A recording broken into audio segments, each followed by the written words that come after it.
Okay, so welcome to exercise 3, where we'll go over the basics of CloudCompare and trying to visualize these fingerprints in a more useful way. So MeshLab allowed us to quickly visualize the data sets and take simple measurements on the 3D models so that we could get a sense of whether the data set would work for our analysis. But to take our analysis to the next step, we'll use a different software tool called CloudCompare, which is a bit more intuitive and has better functionality for isolating individual features.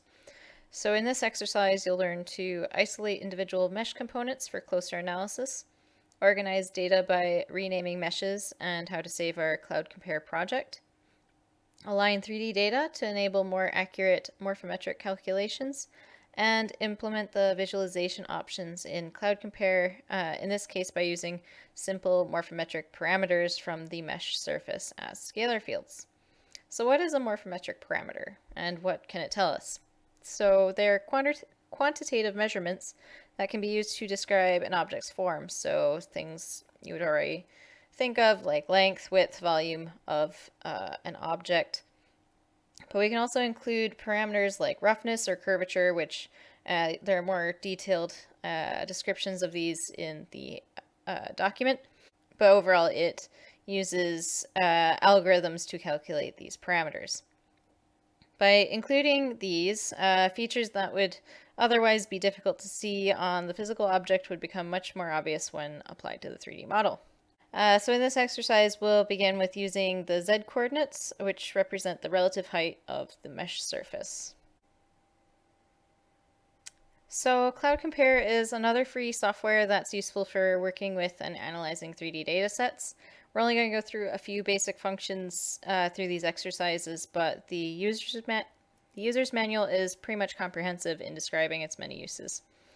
In some ways, it's more intuitive than MeshLab, though creating a visualization as informative as radiant scaling from MeshLab in CloudCompare requires a bit more work. So shaders are more complicated than morphometric parameters in that they take multiple factors into their calculation, including lighting position and transparency, view position, material properties, and the shape of the 3D surface. Morphometrics are simpler in that they only take into account the shape of the 3D surface, but there are a wide variety of morphometric parameters that can be used, like height, length, width, roughness, curvature, and other things like that, which we'll get more into in exercises 4 and 5. But one big difference between CloudCompare and MeshLab is that when you work with 3D meshes in CloudCompare, the software was originally designed to work with point clouds, as the name CloudCompare suggests. So there are several different approaches that will work with the vertices of the mesh as point clouds rather than the mesh itself. So first, to get started, you click on this little folder in the top left corner and import the files for PH13.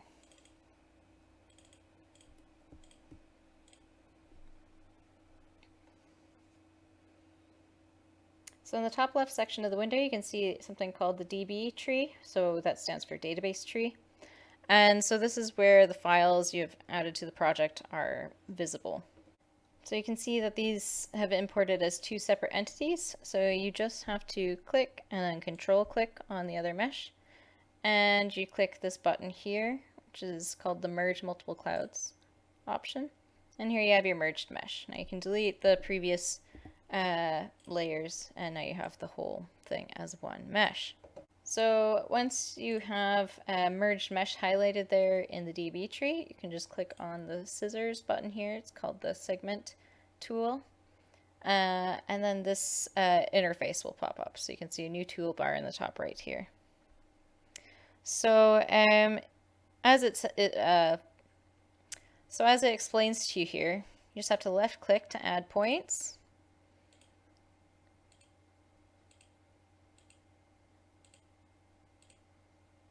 You just click all the way around the fingerprint that you're interested in. Then when you're finished, you right click on the mouse, and then you find on here the segment in tool, If you were to select the segment out tool, then everything that you've just encircled will disappear and everything else will stay there. So we'll click the segment in button, and here you are. That is the results of your segmentation if you confirm it. So it lets you know ahead of time. So you can click the check mark if you're happy with it. If you aren't, you just hit cancel and start again. But we're happy with that. So you can see now that it has segmented it into 2 bits. So if I were to click turn off the part layer, you can see the bit that we want is on that layer. So turn off the remaining layer, and you can either delete it or leave it as is. And now we can continue working with this fingerprint data on its own. So if we're going to be working with this for a while, it might be a good idea to rename this mesh. And so all you have to do is double click on the name in the DB tree, and then you rename it whatever you like, and hit enter. And so if you want to make any substantial changes to this mesh, it's a good idea to duplicate or clone the mesh just in case something goes wrong. So all you have to do is ensure that the mesh you want to duplicate is highlighted here in the DB tree, and then you click the Clone Entities button. You can see it pops up and labels that one as a clone. I'll turn that off for now, but it's there just in case you need it, to save you the time of going through and segmenting that mesh out again. So that brings me to if you want to save this project, the way you do that, so you select everything that you want to be saved in the project. So let's say we want all 3 of these in our project. So all you have to do is click at the top, highlight the top one by clicking on it, hold down the Shift key, and click down here again just to highlight all of them. And then once all these are highlighted, you click Save. And so you'll want to find a good place to save this, and save it as a CloudCompare entity, as a bin. You can name it exercise 3. It'll save, shouldn't take very long. Good. And so if you were to close out of this, you can open it again, wherever you saved it, and everything will be there again, just as you left it. So it's important first, before we start doing visualizations on this fingerprint, that we need to make sure it's as flat as possible in the 3-dimensional space. So this means that the software needs to be able to recognize the relative heights of the ridges in relation to a plane. So we need to align this so that the height of the ridges represent the Z coordinates, basically. So from the toolbar, first make sure that your mesh that you're working with is highlighted. And from the toolbar on the left side of the screen, there are a couple options here. But you can click this one that looks like a black triangle with a little arrow next to it. And so you can do it this way, where you click in 3 places, preferably far away from each other, just so that it is as level as possible, and it'll automatically snap to that plane. And there's an automated way to do this as well. So if you look under Tools, you'll see that there is something called Fit, and you can go Fit to Plane, and it'll estimate what the flattest plane would be for your individual mesh. And so if you notice, there's now a matrix in the bottom here in the console section. And so it'll tell you just underneath, you can copy these matrix values and paste them into the Apply Transformation Tool dialog. So all you do is you click on this so that this is highlighted, hit Control Copy. So after you've copied that matrix, make sure you have the mesh highlighted. Go into Edit, Apply Transformation, and paste the matrix into the matrix area. And so what this essentially does is that this array tells the software how the mesh needs to be mathematically rotated, and then the fourth column is how far it needs to be translated to align with this calculated plane. So you just hit OK, and it should move a little bit. And then after that, you can just turn off the plane that's calculated, and that should be good. Just make sure that for the next step, you click on the mesh layer here, just so the changes apply here. So you'll want to go down to Edit and go down to Scalar Fields and Export Coordinates to SF.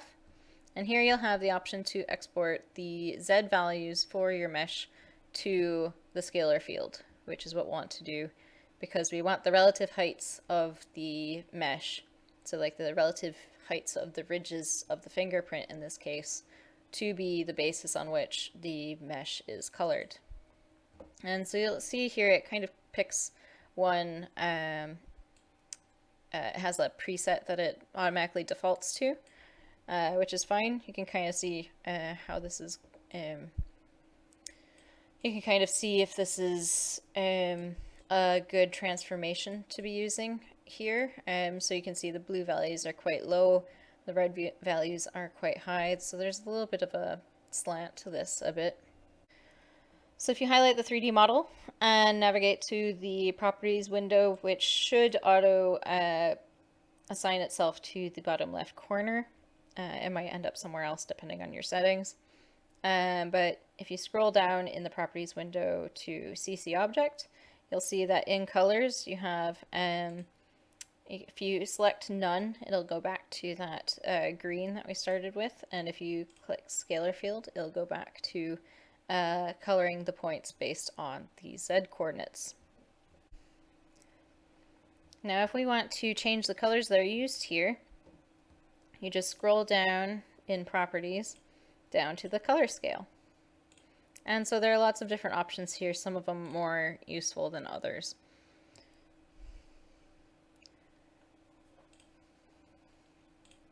So if we pick something like the Viridis display, you can see the highest values are yellow and the lowest values are purple. So this doesn't really show the fingerprint at its best, really. The ridge of clay going down the center here is clearly visible. And it's at this point then you could decide if, so it'll depend on how you've kind of snipped the fingerprint out. But if you feel that this is a pretty good estimation of what the alignment of your fingerprint should be, that's fine. If you want to change it, you can just go in and use the alignment tool again. Of course, then you would have to export your Z coordinates to your scalar fields again. You can see it hasn't changed a whole lot there, so this might be the best we can do. But if you're happy with that, so we can edit the color scale as well. So if you go to the SF color scale editor, or scales manager up here, it'll bring up the color scale editor. And so to edit any of the scales, you first need to make a copy of the one you want to start off with. So you select one, let's say the gray one, and if you click copy, you can see now you're working with a copy of the gray color scale. You can also rename this if you like as well, if you want to make it particularly distinctive. And so now we'll set this, let's say this is exercise 3 gray, and then hit apply. And so you click close, and then you scroll down in your parameters where you can set the current color scale to your new layer. So this is what it looks like with the preset for the gray color scale. And so you might have noticed that this doesn't quite look right, not what we would expect for a fingerprint anyway. Generally with a fingerprint, because of how they are studied, the uppermost parts of a fingerprint will be black, right? If you're making a fingerprint with ink. The raised ridges are what make the fingerprints, and the lower valleys, let's say, of the fingerprints end up being the negative space in between, so they end up white. So right now, this isn't quite how we would visualize a fingerprint if we wanted to go for that approach. So if you want to go in and edit your scale bar, you can just open it here. So you can see here that under selected slider, all of this is grayed out at the minute. But if you select the black box on the left, you'll see that suddenly you can change the color for this. And so if this represents the lowest values in terms of Z coordinates, so the deepest parts of the 3D model, then let's say we want to make this white so that it can represent the valleys of the fingerprint. And now select the box on the right and switch this to black. Okay, and then click apply, and you can save your modifications. Luckily it prompts you to do that. Right, and so now you can see that your screen should look something like this, or the image in the handout. And so you've essentially inverted the gradient for the scalar field color scale. So in the properties of the mesh, you can check out the SF display parameters. You can start playing with the different options down here, as long as everything ends up on the correct side afterwards. It's pretty easy to put back the way it was. We'll be using these a bit later as well, but just so you get the hang of what these actually do, they may or may not help your visualization at this point. So obviously in this image, you can see how this looks a bit more like a fingerprint, but it's obvious that the raised ridge of clay is affecting how this is being visualized. This is because it has this extreme height in the middle of it, it's kind of skewing your visualization. If you want to work with this snipped version of the fingerprint here, you can do that. So if you select this mesh in particular, don't highlight any of the other ones. If you go down to File and Save, you can see that there's a way to save this as a more typical 3D file type. And so you can save this as a separate entity and actually open this in MeshLab. And so you can play with the visualization options there, which the shaders are a bit better for negating the overall effect of that raised ridge in the middle. You'll see in the handout that I've done that with using the radiance scaling visualization, but if you select the color descriptor instead, that seems to come through a bit better. And so you can use that to have a play with the fingerprint minutiae viewer if you're so inclined. So try these visualization processes with a flatter fingerprint from a different potsherd. Do you run across the same issues? Does the curvature of the potsherd have a significant impact on the Z coordinates of the fingerprint?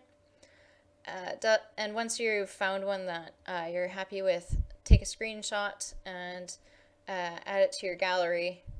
And then in the caption, explain why you think this is a more informative visualization that over others that you've produced during this exercise and the previous exercises, and why that is.